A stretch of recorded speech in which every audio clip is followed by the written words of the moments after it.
Hello, everybody. I'm excited to be here today because we are doing our first official new segment, the classic segments. So to start us off, I'm Ryan, and I'm a cinemaholic. I'm Bella, and I'm a cinemaholic. And like Ryan said, we're starting classics today. And the movie that we watched was Wait Until Dark. And it's a movie starring Audrey Hepburn and Alan Arkin. It was directed by Terrence Young. And it was based on a play made by Frederick Knott.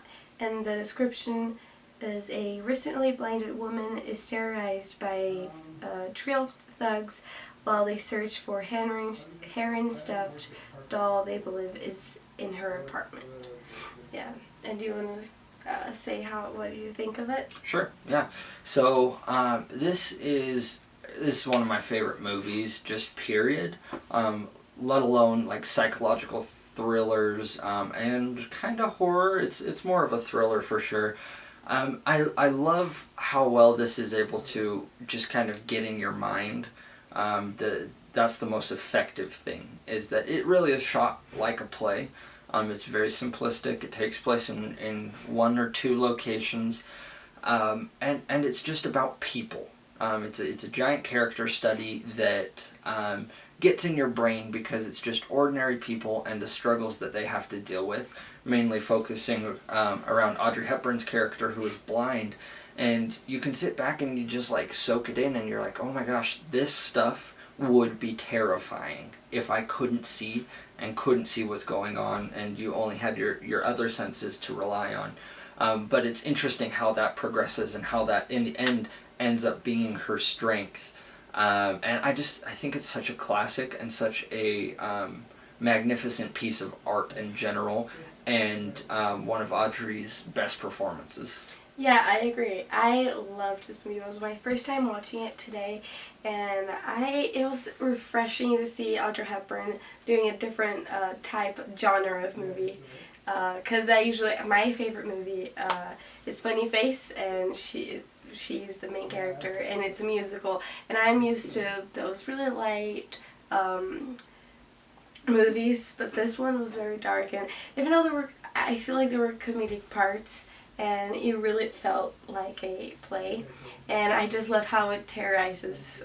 It's just terrifying. Like, if I was in her situation, I would be terrified, and it was brilliant. I loved her acting. It was perfect, and she's one of my favorite actresses, so that was really good. I loved it, and yeah, like I already said, it really looked like a play, and I love how it's only like a story, and it's during a whole day, that happens during a day, and in the beginning but you're kind of trying to here and there on the side of the thugs, and then, I mean, at least I was, and then eventually like, oh wait, no, and then your turn to Audrey's character side, and I really liked this movie. It was brilliant. It was a classic, and now it's one of my favorites.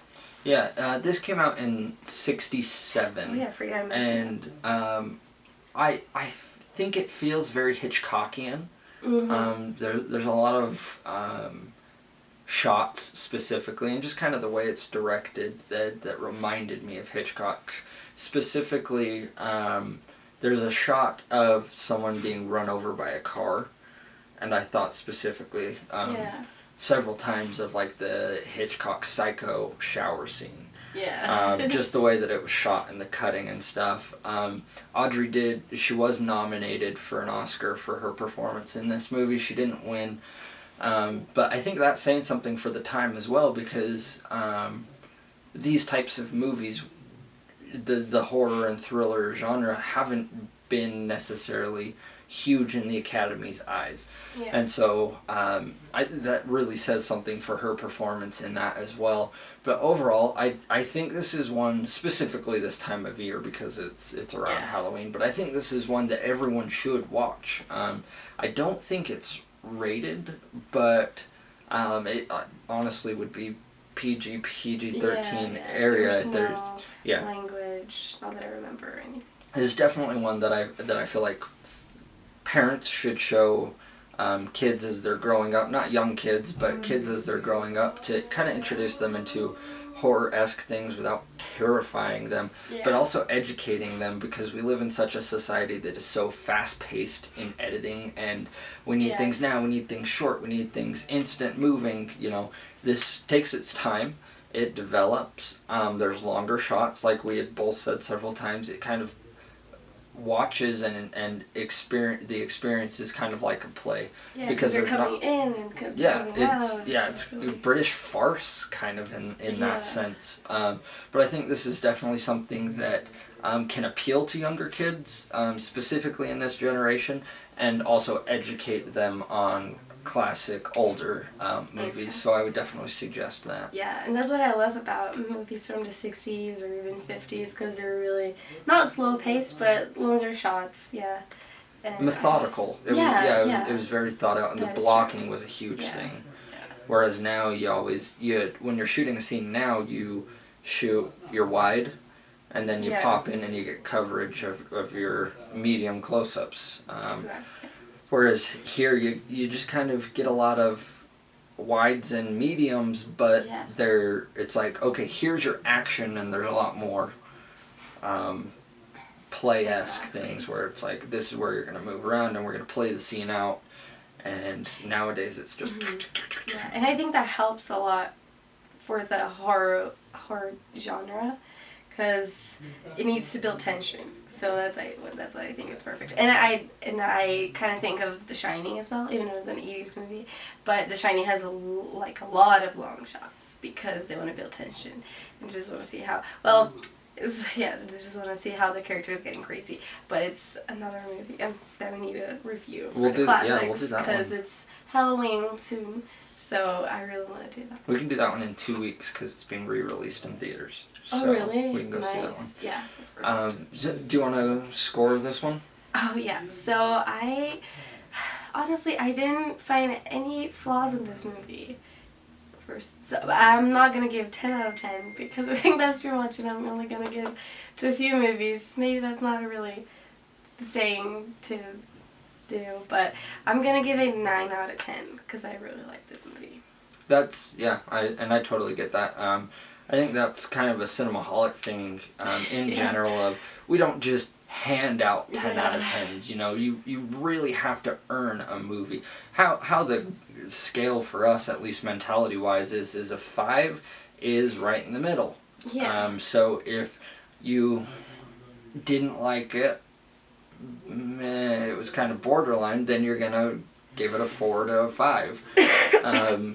And it's rare to find a gem that's a 10. That being said, this one for me is a 10. This is one of my favorite movies, and just everything on every level works for me in this movie, and I just think this is one that the world needs to see. So, I agree. 10 out of 10 for me. Do you have anything else you want to add about the movie? No, I think it's perfect, and like I said, I'm giving... I really want to change it, though, because I really liked the movie, and like I said, I didn't find any flaws, and I just love Audrey Hepburn, but I'm still going to give it 9 out of 10, though, but that's it. Perfect. Well, thank you guys for watching. This is the first official classics in this weekly classic series. These videos will be posted every Tuesday at 7 p.m. So make sure to stay tuned and to subscribe if you want to see more of them. Bela is taking charge of this kind of segment with Steven, so they'll be your regulars, and then me and Spence will pop in and out as we have time to check out all the movies. But stay tuned, because next week we're doing some good stuff, and we have a few planned out, so we will keep you posted on those. Make sure to follow us on Facebook, Cinemaholic Productions, and you can follow me on Twitter and Letterboxd and Stardust, where you can see all our movie reactions at Rye_Gordon. You can follow me on Twitter at BellaRomano_, and on Letterboxd and Stardust at BellaRomano. Perfect. Until next time, guys. Bye.